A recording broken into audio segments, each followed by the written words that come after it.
Shalom, shalom, shalom mes amis, que la grâce de Dieu soit avec vous, soyez bénis, on est là au rendez-vous pour la gloire de notre Seigneur et Sauveur Jésus-Christ.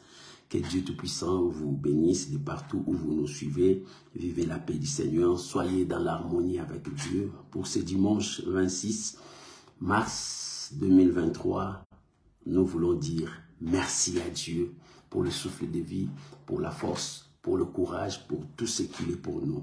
Bien-aimé, il faut savoir dire merci à Dieu. Pour tout ce que Dieu est en train de faire pour ta vie, il faut savoir dire merci à Dieu. Beaucoup des enfants de Dieu n'arrivent pas à dire merci à Dieu.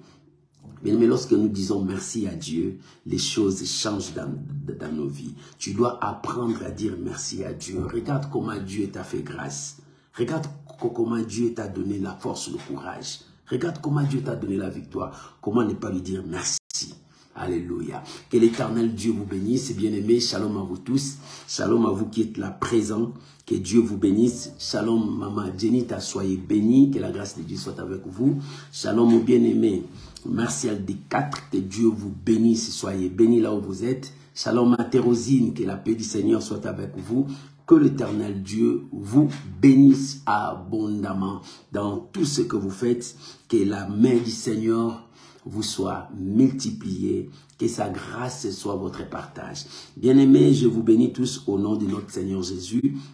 Et pour ce dimanche, j'aimerais qu'on puisse commencer par la prière.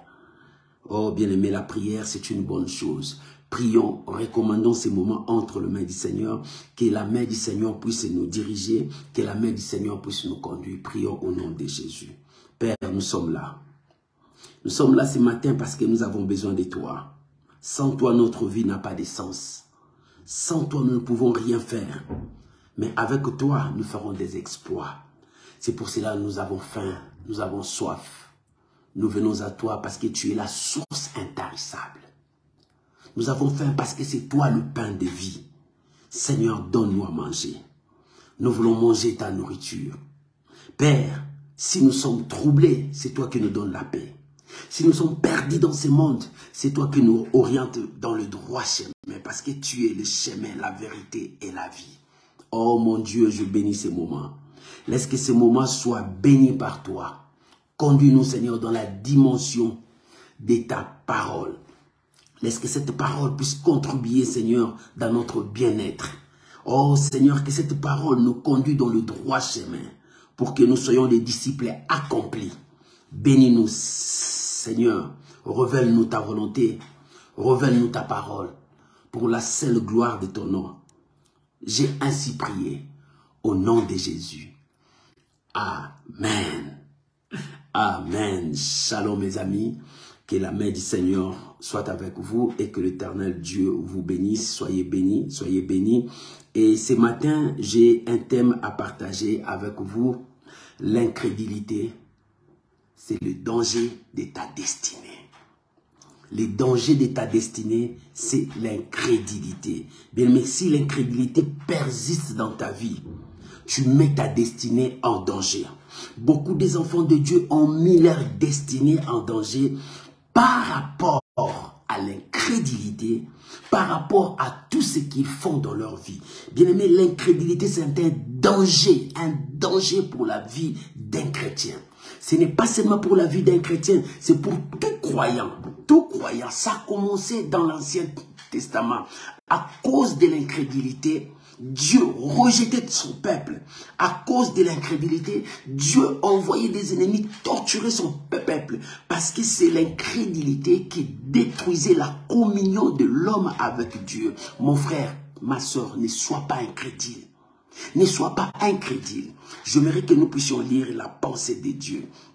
Nous sommes dans l'évangile de Romains. Shalom, Maman Magali, que Dieu vous bénisse, soyez bénis. Excusez-moi, l'évangile de Matthieu. Nous sommes dans le livre de Matthieu, chapitre 11, le verset 20 à 24. Matthieu, chapitre 11, verset 20 à 24. Si tu as trouvé, on peut lire ensemble. Oh, gloire au Seigneur.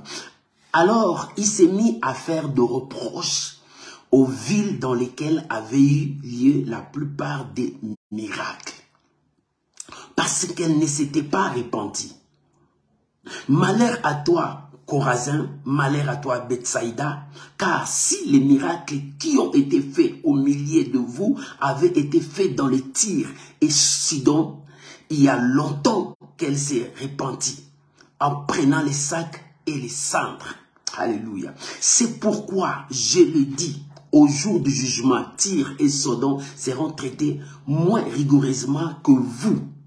Et toi, Capernaum, seras-tu élevé jusqu'au ciel? Non. Tu seras abaissé jusqu'au séjour de mort, car si les miracles qui ont été faits au milieu de toi avaient été faits dans Sodome, elles subsisteraient encore aujourd'hui. Le verset 24. C'est pourquoi, je vous l'ai dit, au jour du jugement, le pays de Sodome sera traité moins rigoureusement que toi. Alléluia. Voilà la pensée du Seigneur. Que Dieu bénisse sa parole. Shalom à vous tous qui viennent d'entrer. Que Dieu vous bénisse. Notre thème aujourd'hui, c'est l'incrédulité, le danger de ta destinée. Shalom à Thérosine, shalom Bibis Boulenga, que Dieu vous bénisse. Shalom Maman Solange Malanda, que Dieu vous bénisse. Que la grâce de Dieu soit avec vous. Bien-aimés, vous pouvez déjà commencer à partager. L'incrédulité, c'est les défauts, les dégâts, le danger pour ta destinée. Beaucoup ont compromis dans leur destinée à cause de l'incrédulité. L'incrédulité détruit beaucoup de gens. L'incrédulité, c'est quoi? C'est le manque de foi. Quand tu manques la foi, quand tu n'arrives pas à croire, quand tu doutes, c'est ça l'incrédulité. Et beaucoup de chrétiens ont cette séquence dans leur vie. Ils doutent même à Dieu, ils doutent même à la parole de Dieu, ils doutent même que Dieu existe, ils doutent même que Dieu répond à sa prière. Oh bien-aimé, quand tu commences à douter même à ta prière, sache-le, la réponse ne vient pas. Parce que le doute, l'incrédulité est le danger de notre destinée. Or, notre destinée a été préparée par Dieu. La Bible dit, car je connais le projet que je formais sur vous. Projet de paix et non de malheur, afin que vous ayez l'avenir. Notre destinée est entre les mains de Dieu. Et lorsque tu commences à douter, à bouder à la parole de Dieu, automatiquement tu détruis ta destinée. C'est pour cela que beaucoup des enfants de Dieu ont détruit leur destinée. Mon frère, regarde ta vie, tu as bien commencé avec Dieu. Mais qu'est-ce qui est arrivé pour que tu arrives dans cette stade? Regarde ta vie. Beaucoup ont marché avec des doutes. Ils ont manqué la foi. Ils ne croyaient pas. Ils n'arrivaient pas à croire. Raison pour laquelle ils ont empêché le miracle dans leur vie. Shalom Maman Ginette. Bien-aimé, nous venons de lire un texte si merveilleux. Là, c'est Jésus qui reprochait des villes qui ont vu des miracles. Tyr, Sidon, Bethsaïda, ils ont vu des miracles, de miracles. Mais ces villes ne sont pas repenties. Ils ont douté à la puissance de Dieu. Ils n'ont pas cru que c'est Dieu qui a fait ça. Ils n'ont pas cru que c'est Dieu qui a opéré, de même que toi. Il y a des choses que Dieu a opérées dans ta vie, mais tu oublies ce que Dieu a fait. Si hier Dieu t'a épargné et aujourd'hui est-ce que Dieu est incapable de te sauver? Voilà la sémence de l'incrédulité qui empêche, qui détruit notre destinée. Bien aimé, si hier Dieu t'a épargné par la mort, par la maladie, par des guerres, par des situations terribles, mais pourquoi ce qui arrive aujourd'hui tu dis que Dieu t'a abandonné? Qu'est-ce qui te pousse à dire que Dieu t'a abandonné? Celui qui a fait hier est incapable de faire aujourd'hui. Celui qui a guéri le maux de tête est incapable de guérir le sida. Celui qui a guéri le cancer est incapable de guérir la diabète dans ton corps. Mais pourquoi nous doutons à la puissance de Dieu? C'est là où il y a le problème dans la vie des chrétiens. L'incrédulité. Manque de foi. Quand tu doutes, quand tu ne crois pas, quand tu n'as pas la parole en toi, lorsque la parole ne prie en toi, ça viendra le doute dans ton cœur. Alléluia. Voilà là où il y a le problème. La vie chrétienne, nous devons organiser, à croire. Celui qui croit 100% à ce que Dieu dit, c'est celui-là qui avance. Et celui-là qui sa destinée sera meilleure. Oh, l'incrédulité. Et la Bible dit, Jésus commençant maintenant à reprocher, à attaquer, à dire à ces villes, il dit, malheur à vous. Malheur à vous. Parce que si les miracles qu'on a opérés, si ces miracles-là étaient dans notre côté, ici, j'ai partagé ces groupes à deux. Il y a le groupe qui ont connu la parole de Dieu, qui ont douté.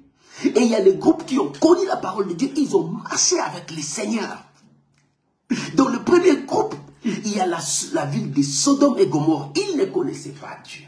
Jésus a dit, si ces miracles qui ont fait parmi vous, ça a été fait au Sodome de Gomorrhe, les choses n'allaient pas être comme ça. Cette ville n'allait pas être détruite. Parce que vous avez vu les miracles. Il y a beaucoup de chrétiens qui sont le premier groupe comme ça. Ils ont vu le miracle, mais ils n'ont pas cru. Mais Sodome n'a pas vu le miracle. Le premier groupe Sodome, lui, il n'a pas vu ça. Il n'a pas vu la main de Dieu. Il n'a pas vu des choses. Le deuxième groupe, c'est Capernaum. Lui qui a vu des miracles dans son orgueil, dans tout ce qu'il voyait. Il disait, je veux être au sommet, je veux monter. Non, mon frère. Le deux catégories des enfants de Dieu. Il y a d'autres qui ont vu la main de Dieu. Les païens sont là, ils peuvent dire, moi je n'ai pas entendu la parole de Dieu. Je n'ai pas vu le miracle de Dieu. On peut leur donner raison. Mais toi, dans la deuxième catégorie, Capernaum, c'est toi chrétien. Capernaum, c'est toi qui connais Dieu. C'est toi qui as vu la main de Dieu. C'est toi qui as vu les malades guéris. C'est toi qui as vu les morts ressuscités. C'est toi qui as vu le pauvre sont devenus riches. C'est toi qui as vu que Dieu ramassait des choses, des gens par terre et les amenait dans la gloire. C'est toi. Mais maintenant, pourquoi ces doutes dans ton cœur? Pourquoi ces doutes dans ton cœur? Jésus a dit, si dans Sodome et Gomorrhe, ces miracles ont été faits, ceux qui ont été faits au milieu de vous, si ces gens-là ont vu les miracles, le feu n'allait pas descendre là-bas. Le jugement de Dieu n'allait pas frapper. Ces gens-là seront le premier à se repentir. Mais mon frère, tu as entendu la parole de Dieu. Ma soeur, tu as écouté Dieu. Mais l'incrédulité persiste dans ton cœur. Tu ne doutes pas, tu ne crois pas à la parole de Dieu. Voilà le mal. L'incrédulité détruit la destinée des enfants de Dieu. Nous devons croire à la parole de Dieu. Oh my God. Mon frère, lorsque tu crois à la parole de Dieu, ta destinée sera meilleure. Celui qui croit, il ne met pas de doute. Celui qui croit, il ne s'oppose pas à la parole de Dieu. Lorsque Dieu dit, il dit oui. Lorsque Dieu dit avance, il avance. Lorsque Dieu dit je veux opérer, il croit à la parole de Dieu. Lorsqu'il y a le doute qui vient à toi, ces doutes-là empêche le processus des miracles dans ta vie. Et c'est pour cela que Jésus a présenté deux catégories de gens.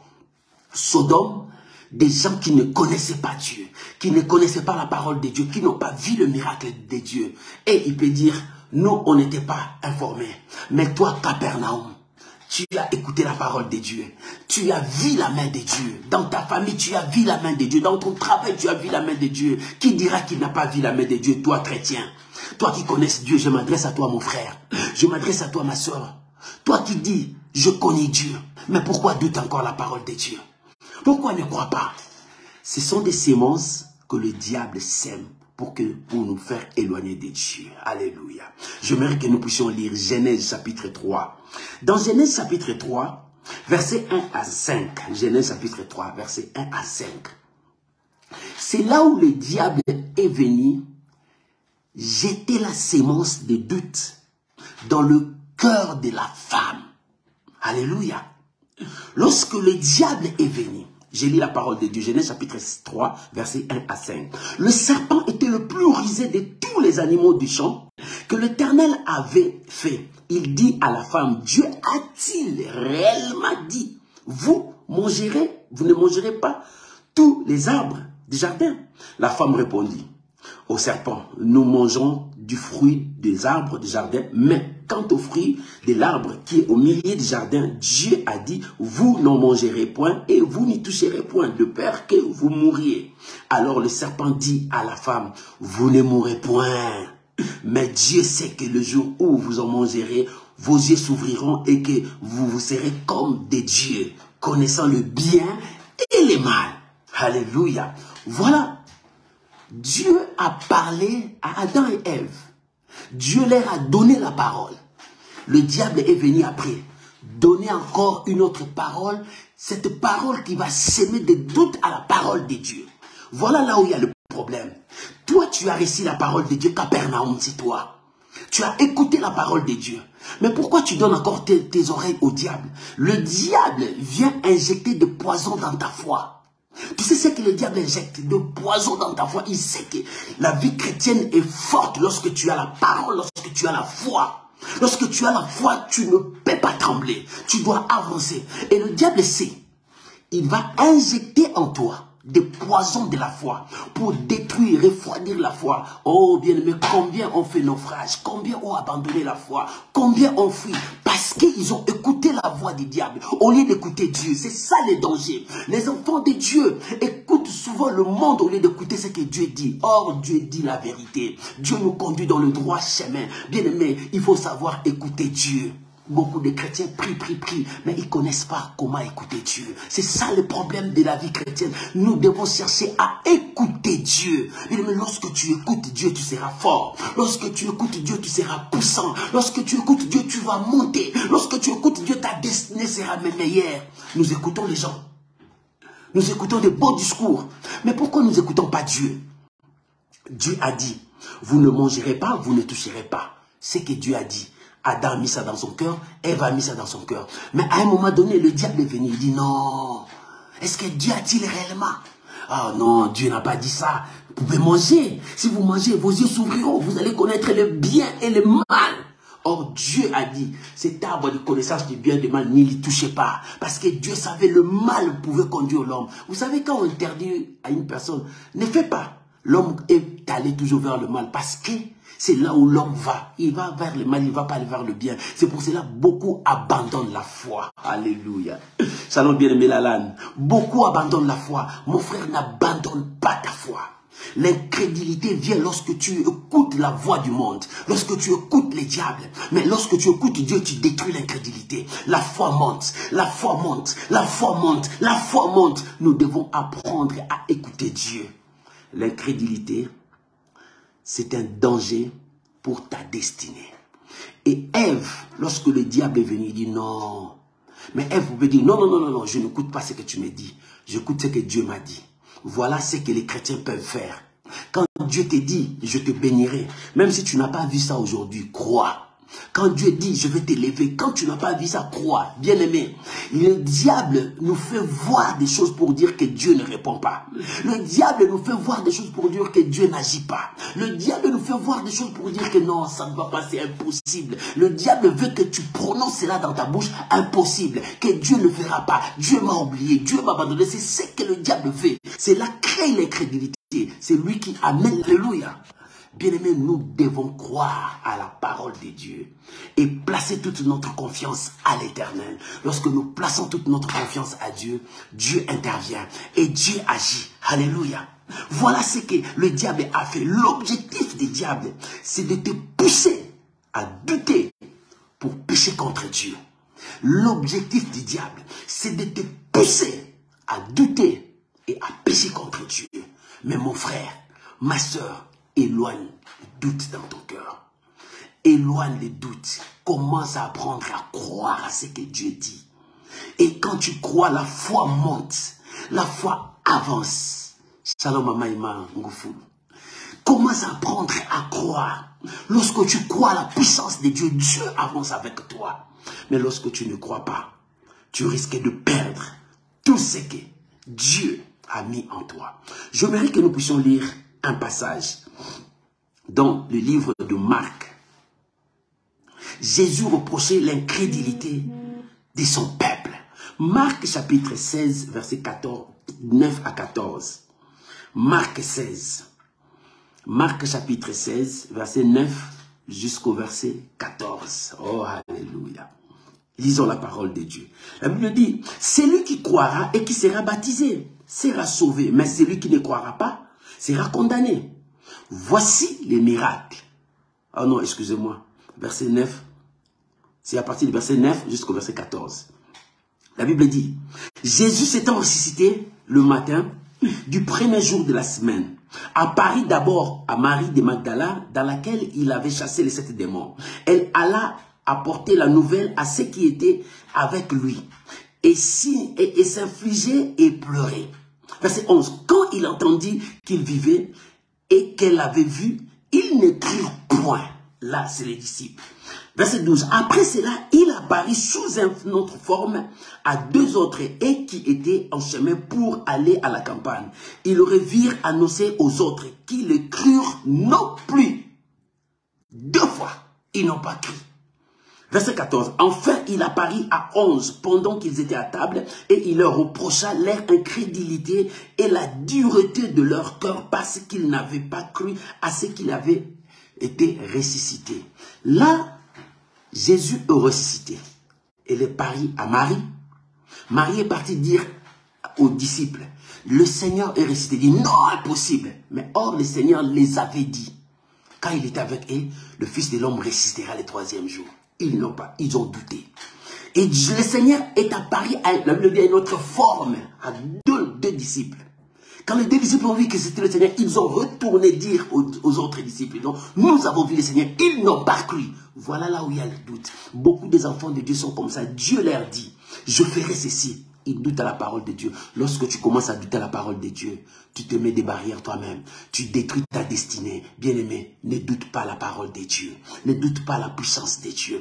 Et Jésus commença maintenant à reprocher leur incrédulité et leur dureté du cœur. Il dit, jusqu'à quand je serai avec vous? Alléluia. Bien-aimé, c'est comme ça que Dieu est avec nous. Et lisons encore un autre reproche que Jésus a fait dans Jean. Jean chapitre 20. Verset 27. Jean chapitre 20, verset 27 à 29. Écoute ce que la Bible dit. Jean chapitre 20, le verset 27. La Bible dit, puis il dit à Thomas, avance ton doigt et regarde mes mains. Avance aussi ta main et mets ta main à mon côté et ne sois pas incrédule, mais crois. Thomas lui répondit, mon Seigneur, mon Dieu. Jésus dit, parce que tu m'as vu et tu as cru, heureux ceux qui n'ont pas vu et qui ont cru. Là, c'est Thomas. Jésus a dit, ne sois pas incrédule, mais crois.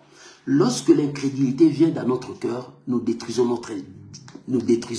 notre destinée. Jean chapitre 20, verset 27 jusqu'au verset 29. Il dit, avance ton doigt. Pointe ton doigt ici pour voir. Parce que tu m'as vu, tu as cru. Non. Ne crois. Celui qui croit sans voir, c'est celui qui a Dieu. Bien-aimé, nous n'avons pas vu Dieu, mais nous croyons qu'il est là. Et toi aussi, pourquoi tu ne crois pas? Quelles sont les promesses que Dieu t'a données? Bien-aimé, tu as beaucoup de promesses que Dieu t'a données. D'autres se sont réalisées, d'autres ne sont pas réalisées. Mais aujourd'hui, tu commences à douter encore. Tu dis, est-ce que Dieu peut faire? Est-ce que Dieu peut accomplir? Est-ce que Dieu peut accomplir? Il y avait un homme en Israël. Le prophète a dit, demain à cette heure, la nourriture entrera. Il dit, non, non, est-ce que la nourriture peut entrer? Il doute à la puissance de Dieu. Il dit, comment la nourriture peut entrer? Il faut que les éclises du ciel s'ouvrent encore pour qu'on puisse voir ça.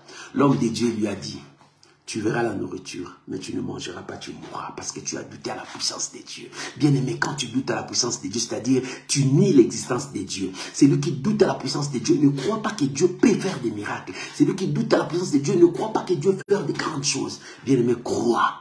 Dieu fera de grandes choses dans ta vie. L'incrédulité nous détruit dans beaucoup de choses. Ne sois pas incrédule. Alléluia. Lorsque tu doutes à la puissance de Dieu, tu empêches les miracles. Dieu opère quand tu crois. Mon frère, cette année, crois parce que Dieu a dit, il marchera avec toi. Tu remporteras des victoires, Sache-le bien, cette année, il y a beaucoup de combats. Mais si tu crois, tu remporteras des victoires, parce que Dieu sera avec toi. J'aimerais te donner un dernier verset. Là, Jésus reproche ses disciples, il dit jusqu'à quand? Matthieu chapitre 17. Matthieu chapitre 17, verset 14 à 21. Matthieu 17, verset 14 à 21. Écrivez Matthieu chapitre 17, verset 14 à 21. Écoute ce que le Seigneur a dit. Lorsqu'il y arrivait près de la foule, un homme vint se jeter à genoux devant Jésus et dit, Seigneur, aie pitié de mon fils qui est lunatique et qui souffre cruellement. Il tombe souvent dans le feu et souvent dans l'eau. Je l'ai amené à tes disciples. Ils n'ont pas pu le guérir. Race incrédule et pervers, répondit Jésus. Là, il a parlé à ses disciples. Il n'a pas parlé à la fois à ses disciples. Écoute ce qu'il a dit. Jusqu'à quand serai-je avec vous? Jusqu'à quand serai-je avec vous? Jusqu'à quand vous supporterai-je? Amenez-le-moi. Là, Jésus s'est fâché parce que ses disciples étaient avec lui. Pourquoi les miracles n'ont pas fait? Parce que l'incrédulité avec eux. Il dit race d'incrédules. Jésus parla sévèrement aux démons qui sortit de lui et l'enfant fut guéri à l'heure même. Alors le disciple s'approcha de Jésus et lui dirent, en particulier, pourquoi n'avons-nous pas chassé ces démons? c'est à cause de votre incrédulité. Leur répondit Jésus. Vous n'avez pas chassé ces démons, c'est à cause de votre incrédulité. Pourquoi vous n'avez pas vu la bénédiction? C'est à cause de votre incrédulité. Pourquoi vous n'avez pas vu les miracles dans votre santé? C'est à cause de votre incrédulité. Pourquoi vous n'avez pas vu des signes de prodiges? C'est à cause de votre incrédulité. Pourquoi vous n'avez pas vu la gloire de Dieu? C'est à cause de votre incrédulité. C'est ça la réponse du Seigneur. Il dit, Seigneur, pourquoi c'est à cause de votre incrédulité? Lorsqu'il y a l'incrédulité, ça empêche le processus des miracles, ça empêche ton élévation, ça empêche ton changement. Bien-aimé, ne doute pas. Jésus a dit à Thomas, ne doute pas, crois. Alléluia. Il dit, ne sois pas incrédule, crois. Thomas, ne sois pas incrédule, crois. Et Dieu te dit, Thomas, ne sois pas incrédule, crois. Capernaum, si tous ces miracles qui sont opérés au milieu de vous, si ces miracles ont été faits à Sodome et Gomorrhe sera sauvé. Les gens seront repentis. Mais toi, tu as douté. Thomas, ne sois pas incrédule, crois. Et tu verras la gloire de Dieu. Jésus a dit, écoute ce que Jésus a dit, la suite. Il dit, c'est à cause de votre incrédulité. Jésus vous le dit en vérité, si vous avez la foi comme un grain de sénévé, vous direz à cette montagne, transporte-toi d'ici, là, et elle se transporterait, rien ne vous serait impossible. Alléluia. Mais si les doutes persistent en vous, l'impossible viendra siéger au milieu de vous. L'impossible vient quand il y a des doutes, quand il y a l'incrédulité, quand l'homme n'arrive plus à croire. C'est pour cela l'impossible vient. C'est pour cela le diable siège. C'est pour cela le mal règne. Mais si tu crois, le mal fuira. Le ténèbre fuira. La lumière viendra sur toi. Il est temps, mon bien-aimé. L'incrédulité est le danger de ta destinée. Jésus a dit malheur à vous. Si ces miracles qui ont été faits avec vous, il dit, toi, Capernaum, tu crois que tu seras élevé jusqu'au ciel? Non, non, non. Tu seras baissé jusqu'au séjour de mort parce que tu as vu les miracles. Parce que tu as vu des signes de Dieu, mais tu n'as pas cru. Mon frère, tu as vu des choses. Pourquoi tu n'arrives pas à croire? Aujourd'hui, prends la décision. Dis, non, non, non. Je fais tomber la peur. Je fais tomber le doute. Je fais tomber l'incrédulité, mais je continue à croire. Même si je ne l'ai pas vu, je veux croire. Jésus a dit, Thomas, parce que tu m'as vu, tu as cru. Dis Thomas, ne sois pas incrédule, crois seulement.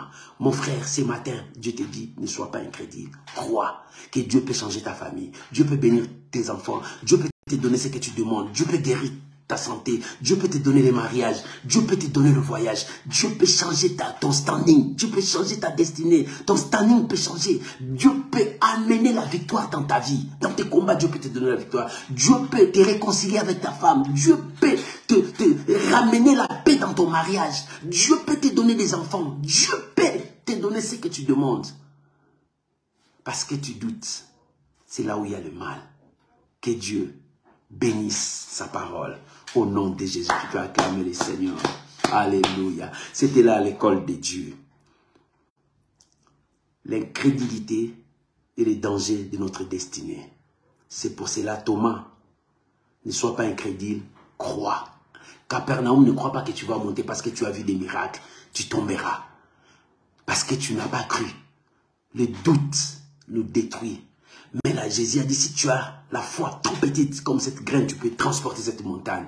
Le problème, c'est croire. La Bible dit, si tu crois, tu verras la gloire de Dieu. Prions maintenant. Bien, mais s'il y a des doutes, demande pardon à Dieu. Dis à Dieu, donne-moi le cœur, donne-moi de résister, de croire jusqu'au bout, Jésus. Père, je bénis ta parole. Je bénis ta parole dans la vie de mon frère. Je bénis ta parole dans la vie de ma soeur. Seigneur, donne-nous la foi. Que l'incrédulité tombe. Que l'incrédulité disparaisse dans nos vies. Et que la foi nous amène à voir la grandeur de Dieu. Seigneur, rends-nous forts. Que ta parole habite dans nos cœurs. Je prie pour mon frère, ma soeur. Que l'incrédulité tombe et que la foi monte. Mon frère, je vous bénis. Ma soeur, je vous bénis. Ne sois pas incrédule, Thomas, mais crois. Si tu crois, tu verras la gloire de Dieu. Seigneur, je bénis ton peuple au nom de Jésus. Amen. Amen. Shalom, shalom mes amis. Que Dieu vous bénisse. Que la grâce de Dieu soit avec vous. Soyez bénis, soyez bénis, soyez bénis. Soyez bénis. Passez une très bonne semaine avec le Seigneur. On se retrouve mercredi dans la dose de la foi. Que Dieu Tout-Puissant vous bénisse. Au revoir. Bye bye.